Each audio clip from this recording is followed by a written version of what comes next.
ગુરુ ઉપદેશ કાર્યક્રમમાં તમો સર્વને પ્રભુ ઈસુ ખ્રિસ્તના નામમાં સ્વાગત કરું છું. છેલ્લા 3 ગુરુવારે ગુરુ ઉપદેશમાં પહેલો ગુરુવાર દશાંશ દાન યહોવાનું છે. દશાંશ દાન યહોવાને માટે પવિત્ર છે. જે દેવનો છે તે દેવને આપો એમ પહેલો ગુરુવારે સાંભળ્યા. બીજો ગુરુવારે કેમ આપણે ઉચ્ચાલી અર્પણો દશાંશ દાનો દેવને આપવું જોઈએ એ વિશે 7 બાબત મેં તમને બતાવ્યું. ત્રીજો ગુરુવારે કોને આપણે દાન આપીએ છીએ? આકાશ તથા પૃથ્વીના ધણીને આપીએ છીએ, આપણા રાજાને આપીએ છીએ, આપણા પિતાને આપીએ છીએ એમ તમને સમજાવ્યું. અને કેવી રીતે દાન આપવું જોઈએ એમાં 4 બાબત તમને જણાવ્યા. આજે 4થો ગુરુવાર છે. આજે ક્યાં આપણું દશાંશ દાન ઉચ્ચાલી અર્પણો આપવું જોઈએ એ વિશે જોઈશું. બીજો બાબત દશાંશ દાન ઉચ્ચાલી અર્પણ કેટલો દેવું જોઈએ એ વિશે આપણે જોઈશું. ત્રીજો બાબત દાન આપવાથી આપણા જીવનમાં શું થાય છે એ વિશે આપણે જોઈશું. આવો આપણે પ્રાર્થના કરીએ. સ્વર્ગીય પિતા, તમારી આગળ અમે વિનંતી કરીએ છીએ, આ ગુરુ ઉપદેશ કાર્યક્રમમાં જે લોકો ભાગીદાર બને છે, સાંભળે છે, તેઓ પોતાના જીવનમાં વચન પ્રમાણે નિર્ણય લઈને તમારા વચન પ્રમાણે તમને દાન આપી શકીએ એ કૃપા આપજો. તમારા હાથમાં મારા જાતને પણ સમર્પણ કરું છું. મને સંતાડીને તમે પ્રગટ થાવો, ઉપયોગ કરો. ઈસુના નામમાં માંગીએ છીએ પિતાજી, આમેન. મારા વાલાઓ, આજે આપણે સાંભળીએ ક્યાં આપણું દાન આપવું જોઈએ. આ પ્રશ્ન ઘણા લોકોના મનમાં છે. જો મલાકી 3 અધ્યાય 10મી કલમ પ્રમાણે દરેક વિશ્વાસી લોકો પોતાના સ્થાનિક મંડળીમાં પોતાનું દશાંશ દાન ઉચ્ચાલી અર્પણ દેવું જોઈએ. વચનમાં લખેલું છે, મારા ઘરમાં અન્નનું છત્ર રહે માટે તમે દશાંશ દાન ભર્યા પૂરા મારા ભંડારમાં લાવો એમ લખેલું છે.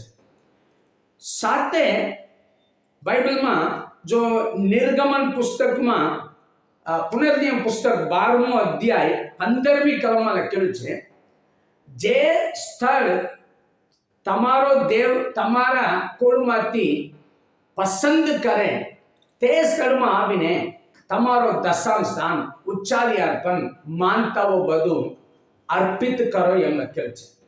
તો પ્રભુ એક સ્થળ તૈયાર કરીને તે સ્થળમાં આપણે લઈ જાય છે. ત્યાં દેવે આપણે સ્થાપિત કર્યા એ મંડળીમાં જ આપણું દાન દેવું જોઈએ. કદાચ તમે સેવક હોય, સેવિકા હોય, સેવા કરનાર લોકો, ક્યાં દાન દેવું જોઈએ? ગણના પુસ્તક 18મો અધ્યાય 25મી કલમથી 30મી કલમ સુધી વાંચે તો લેવીઓ જે દશાંશ દાન લે છે તે દશાંશ દાનમાંથી દશાંશ દાન આરોનને આપવું જોઈએ એમ લખેલું છે. તો જ્યાં આપણે સેવા આપીએ છીએ, જે સંસ્થામાં જોડાઈને સેવા કરીએ છીએ, તે સંસ્થામાં તમારા હાથમાં જે દશાંશ દાન આવે છે, ઉચ્ચાલી અર્પણ આવે છે, એમાંથી 10મો ભાગ આપણા સંસ્થામાં તમે આપવું જોઈએ. એ દેવનો નિયમ છે. હવે આપણે આપણું ઉચ્ચાલી અર્પણ દાન દશાંશ દાન કેટલો આપવું જોઈએ એ વિશે સાંભળીશું.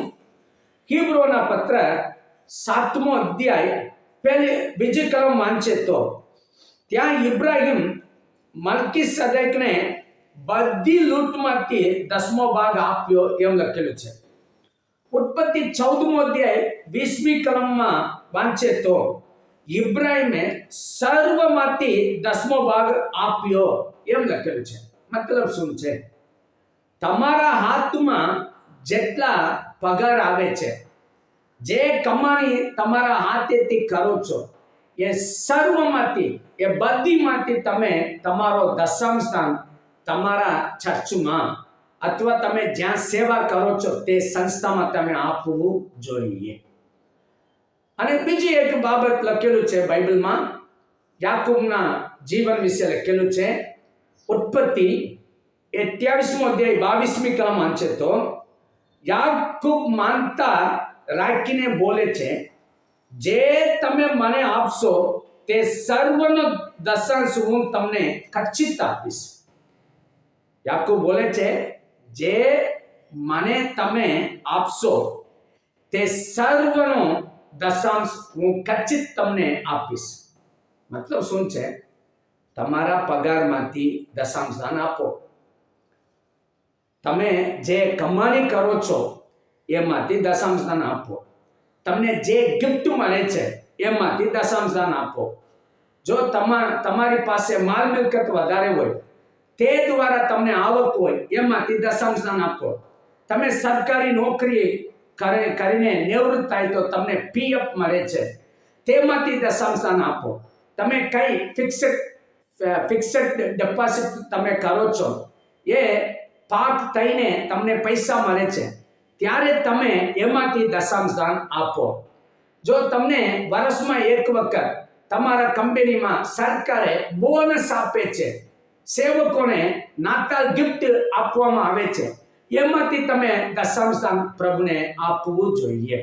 જો અમુક લોકો પાસે ઘણા ઘર હોય, તમે ઘર ભાડે આપો છો, એ ભાડું પૈસા તમારા હાથમાં આવે, એમાંથી પણ તમે દેવને દાન આપો, દશાંશ દાન આપો. તમારા ઘરમાં ઢોર હોય, એમાં જો દૂધ તમે દુવો છો, એ દૂધમાંથી જે પૈસા આવે એનું દશાંશ દાન તમે આપો. એનું કેમ બોલું છું?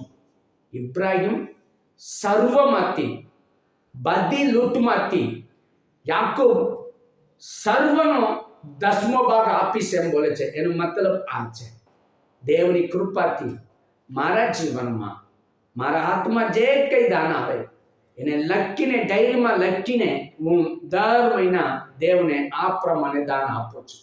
તમે પણ ટ્રાય કરજો. હવે આપણે દેવને દાન, ઉચ્ચારી અર્પણ, દશાંશ દાન આપવાથી શું લાભ છે, આશીર્વાદ મળે છે? ખરેખર મારા વાલાઓ, આપણે દેવની સેવા માટે દેવનું વચન પ્રમાણે આપણું દાન, દશાંશ દાન, ઉચ્ચારી અર્પણ આપવાથી આપણા જીવનમાં આશીર્વાદ મળે છે. બાઇબલમાં ઘણા દાખલાઓ છે. હું તમને 4 દાખલો આપીને આ સંદેશ સમાપ્ત કરીશ. પહેલો બાબત, પહેલો રાજા 17મો અધ્યાય 15 અને 16મી કલમ વાંચો. ત્યાં યહોવા જે વચન એલિયા મારફતે બોલ્યા તે પ્રમાણે માટલીમાંનો મેંદો થઈ રહ્યો નહીં ને કુંડીમાંનો તેલ ખૂટી ગયો નહીં. એ કારણથી તે સ્ત્રીએ તથા તેના ઘરનાએ ઘણા દિવસ સુધી ખાધું. હાલેલુયા. મારા વાલાઓ, સારફત વિધવા વિશે લખેલું છે. તે વિધવા પાસે દેવે એલિયાને મોકલે છે. એ જઈને પાણી માંગે છે. એ પાણી ભરવા જાય છે. એલિયા બોલે છે, એકને ટુકડી રોટલી લઈ આવજો. એ સ્ત્રી બોલે છે, મારા મુરબી, એક મુઠ્ઠી લોટ જ છે. આ છેલ્લી રોટલી બનાવીને હું અને મારા દીકરા ખાઈને મરવાના છે. તો એ એલિયા બોલે છે, તું એક નાની રોટલી લઈને મને આપજે. એલિયા કહેવા મુજબ એ સ્ત્રી એક નાની રોટલી લઈને બનાવીને આપતી હતી. એનું આશીર્વાદ જો બાઇબલમાં લખેલું છે, માટલીમાંનો મેંદો થઈ રહ્યો નથી ને કુંડીમાંનો તેલ ખૂટી ગયો નથી. આખા દુકાળ સમયમાં તે સ્ત્રીના ઘરનાએ અને સાથે જો એલિયાએ પણ તૃપ્ત થઈને ખાધું. દુકાળ સમયમાં તેઓ ખાધું, તૃપ્ત થયા. પ્રભુ દૈનિક જીવનનો રોટલી આપતા હતા. તમને મને જો દેવ આપણો દાન પ્રમાણે તૃપ્ત કરનાર દેવ છે. બીજો રાજા 4 અધ્યાય 42મી કલમથી 44મી કલમ સુધી વાંચે તો બળશાળી એક માણસ એલિસા માટે પ્રથમ ફળનો અન્ન એટલે જવની 20 રોટલી ને અનાજના તાજા કણસલા પોતાની થેલીમાં લાવ્યો. એલિસાએ કહ્યું, લોકોને આપ કે તેઓ કાંઈ રહેશે તો એ તેમાંથી ફળ્યું રહેશે.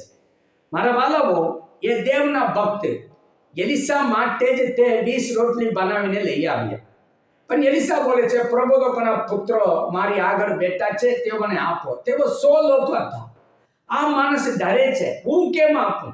પણ એલિસા બોલે છે, તું આપજે, તેઓ ખાઈ રહેશે તો એમાંથી કઈ ફળ્યું રહેશે. મારા વાલાઓ, તે માણસ દેવનું વચન પ્રમાણે, દેવનું નિયમ પ્રમાણે એલિસા માટે રોટલી બનાવીને લઈ આવે છે, દાન લઈને આવે છે. ખુશીથી વચન પ્રમાણે તે લાવ્યો. ત્યાં ચમત્કાર થાય છે. ત્યાં દેવનો પરાક્રમ જોવા મળ્યો. ત્યાં તે માણસ કેટલો સંતોષ પામ્યા છે. તે પોતાના લોકોની પાસે પણ સાક્ષી પણ બોલ્યા છે. મારા વાલાઓ, તમે ખરા દિલથી દેવનું વચન પ્રમાણે, દેવનું નિયમ પ્રમાણે તમે તમારો દશાંશ દાન ઉછાળી અર્પણ તમે આપવાથી તમારા હૃદયમાં મોટો ખુશ થશો. તમે દેવની આગળ સાક્ષી બોલશો. તમે જો દેવના પરાક્રમ હાથને તમારા જીવનમાં તમે અનુભવ કરશો. એ મારા અનુભવ છે. મારા વાલાઓ, આ પોરબંદરમાં 23 વર્ષ હું સેવા આપું છું. એક દિવસે પણ કોઈની આગળ હું આદપ રાખીને નીચે જોઈને ઊભા રહ્યો નથી. કોઈને બોલ્યું નથી, તમે આપો, કાલે આપો. પોરબંદરમાં જમીન ખરીદ કરવામાં આવ્યું, બિલ્ડિંગ બાંધકામ કરવામાં આવ્યું, રાણાવામાં પણ કરવામાં આવ્યો. હવે જામજોધપુરમાં પણ જમીન ખરીદ કરવામાં આવ્યું. હવે બીજા શાખા મંડળી માટે હું પગલું ભરી રહ્યા છું. કેમ બોલું છું? વચન પ્રમાણે તમે પગલું ભરે તો દેવનો સામર્થ્યને જીવનમાં અનુભવ કરશો. ત્રીજો બાબત, બીજો રાજાઓના પુસ્તક 10મો અધ્યાય 10 અને 13મી કલમ વાંચે તો શેબાની રાણીએ સુલેમાન રાજાને 120 તાલંત સોનું, પુષ્કળ સુગંધી દ્રવ્ય તથા મૂલ્યવાન પાષાણો આપ્યા. મારા વાલાઓ, દુનિયામાં મોટામાં મોટા સૌથી મહાન જ્ઞાનીને મળવા શેબા રાણી આવી.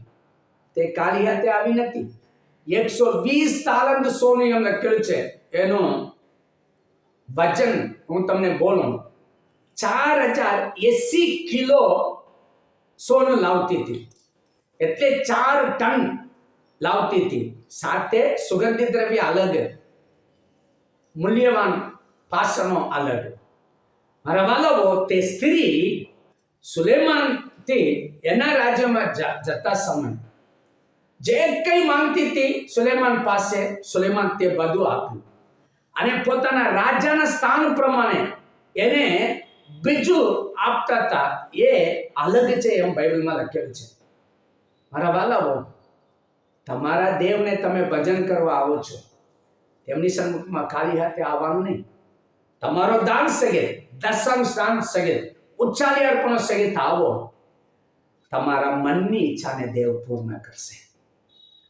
મારા વાલાઓ, તમારા મનની ઈચ્છાને પૂર્ણ કરશે. એ સિવાય દેવ રાજા છે, દેવ સર્વ મોટા મહાન દેવ છે. તે પોતાના સ્થાન પ્રમાણે તમને મને ખૂબ જ આશીર્વાદ આપશે. એ જ આ ભાગમાં આપણે સમજીએ છીએ. ચોથો બાબત, માર્ક 12મો અધ્યાય 1લી કલમથી 9મી કલમ વાંચે તો ત્યાં એવું લખેલું છે, જો મરિયમ ઈસુના માતા પર અત્તર રેડતી હતી. એ અત્તરનું કિંમત 300 દિનાર. તે દિવસોમાં એક દિવસનો પગાર 1 દિનાર છે. તો મતલબ શું છે? આખા વર્ષનું મહેનત પૂરા પ્રભુ ઈસુના માથા પર રેડી દીધી. લોકો બધા હા આટલા મોટા રકમને આવી રીતે બગાડ કરવાનો, આવી રીતે દેવાનો એમ બોલતા હતા. મારા વાલાઓ, હું તમને જણાવું, પ્રભુના રાજ્ય માટે જે દાન આપો છો તે દાન કદી સમય વ્યર્થ નથી. એનો બદલો તમને મળશે. તે સ્ત્રી વિશે ઈસુ શું બોલે છે? પ્રભુ ઈસુ બોલે છે, આખા જગતમાં જ્યાં કઈ સ્વાર્થતા પ્રગટ કરશે ત્યાં આ સ્ત્રીએ જે કર્યું છે તે એની યાદગીરીમાં કહેવામાં આવશે. આજ સુધી આપણે તે મરિયમ વિશે બોલી રહ્યા છે. આજ સુધી આપણે તે મરિયમને યાદ કરીએ છીએ.